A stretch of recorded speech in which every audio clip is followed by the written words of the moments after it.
when my work earnings, the calculation that have been made, I think I'll still, what was not included are things to do with my own house here and at home, that is, which are valued at around 40 million.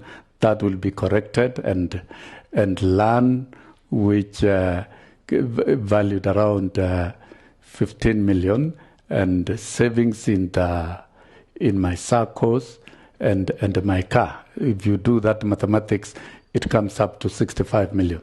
So I think I should be able to correct that one. Not correct, but to ensure that that information is with you. And then the Honorable Taitumu. So for record, you'll just give us those tabulations? Yes. Yes. Proceed to the next one. Yes. Chairman. And then. Yes. Well, Chairman. Yes. You know, when you are posed with a question of what is your net worth, is your gross worth less liabilities. That is the net worth of a person. It's not just a gross of land. After stating that, you deduct what is what you owe you.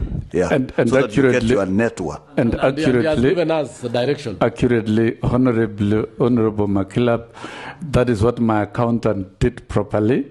My net worth, excluding liabilities, I don't have any running loan, is actually at 65 million shillings. But modest. Not the. It's not gross. Yes, I'm saying not those things you need to supply. Yes.